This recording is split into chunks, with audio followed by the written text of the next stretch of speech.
যুগের পর যুগ আমরা এই ঐতিহ্যকে ধরে আসতেছি ঠিকই, কিন্তু কোথায় জানি একটা গোলমেলে হয়ে যাচ্ছে। আধুনিকতার ছোঁয়ায় আমরা কিছুটা হলেও এটার মধ্যে কিছুটা ভিন্নতা এনেছি। হ্যালো এভরিওয়ান, আসসালামু আলাইকুম। আজ আমি আপনাদের সাথে শেয়ার করব উত্তরবঙ্গের ঐতিহ্যবাহী একটি খাবার পেলকা। তো এই পেলকাটা হচ্ছে যে আমি রান্না করব একদম নানি দাদিদের স্টাইলে, কোনো রকম ভিন্নতা ছাড়াই আমি একদম হুবহু কপি করব। এখানে আমি বেশ কয়েকটি শাক নিয়েছি। এখানে আমি নিয়েছি পাট শাক পাতা, নিয়েছি আমি পুঁই শাক পাতা, কচু পাতা, সজনে পাতা। আপনারা চাইলে এখানে আরও বেশ কিছু পাতা অ্যাড করতে পারেন, কিন্তু আমি হচ্ছে যে এখানে এগুলো পাতাই অ্যাড করব। তো এই যে কচু পাতা, পুঁই শাক পাতা, সবগুলো পাতাই হচ্ছে যে আমি একখানে করে হাত দিয়ে ছিঁড়ে নিব। অনেকেকে দেখি যে এটা বটি দিয়ে কুচি কুচি করে কাটে, কিন্তু আমি কাটবো না, একদম আমার নানি দাদিদের স্টাইলে আমি তৈরি করব। এই যে আমি পাতাগুলো হাত দিয়ে এভাবে ছিঁড়ে নিচ্ছি। এভাবে সবগুলো পাতাকে আমি ছিঁড়ে নিব। এবার হচ্ছে পাতাগুলো আমার ছেঁড়া হয়ে গেলে এখন আমি পাতাগুলোকে খুব ভালোভাবে ধুয়ে নিব। এই যে দেখতে পাচ্ছেন আমি পাতাগুলো খুব ভালোভাবে ধুয়ে নিয়েছি। এবার চলে যাব চুলোর মধ্যে। চুলোতে একটা প্যান বসিয়ে দিয়েছি এবং সেখানে হচ্ছে যে আমি 2 কাপ পরিমাণ পানি দিয়ে দিলাম। এরপর আমি স্বাদমতো দিয়ে দিলাম লবণ। পানিটা একটু ফুটে আসলে আমি এর মধ্যে হচ্ছে দিয়ে দিব কাঁচামরিচ। এই পেলকা রান্নায় কিন্তু অবশ্যই কাঁচামরিচ অ্যাড করতে হবে। এরপর এখানে আমি দিয়ে দিলাম আদা থেতো। আদাগুলোকে আমি হচ্ছে যে একদম থেতো করে নিয়েছি। এবার দিয়ে দিলাম খোসাসহ রসুন থেতো। এগুলো আমি হচ্ছে পাটায় থেতো করে নিয়েছি, মানে একবারে মিহি করে বাটা যাবে না। তো এবার হচ্ছে আমি একটা চামচ দিয়ে নেড়ে দিলাম।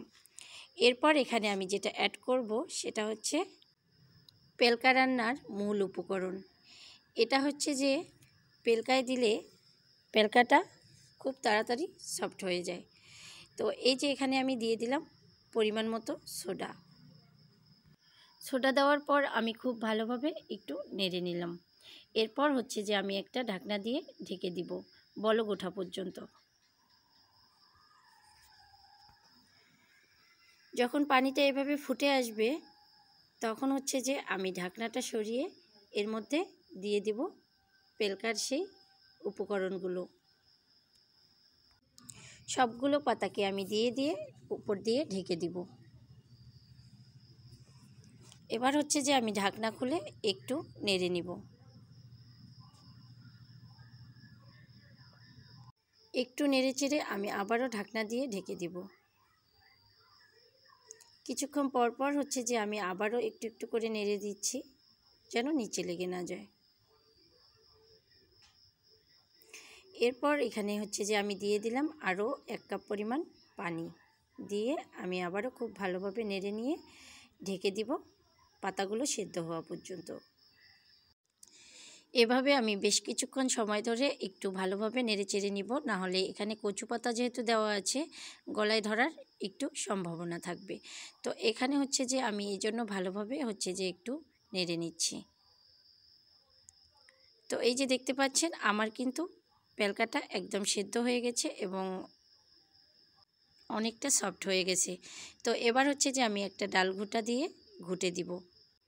তো এভাবে হচ্ছে যে ডাল ঘুঁটা দিয়ে ঘুঁটে দিলে কোনো প্রকার আঁশ থাকে না। এই যে দেখতে পাচ্ছেন একদম সফট হয়ে গেছে। তো এই যে আমার পেলকা কিন্তু একদম রেডি। কোনো রকম আধুনিকতার ছোঁয়া ছাড়াই একদম নানি দাদিদের স্টাইলে তৈরি করলাম। আমার ভিডিওটি ভালো লাগলে অবশ্যই একটা লাইক করে দেবেন। যারা ফেসবুক থেকে দেখছেন আমার পেজটিকে ফলো করবেন, যারা ইউটিউব থেকে দেখছেন আমার চ্যানেলটিকে সাবস্ক্রাইব করবেন।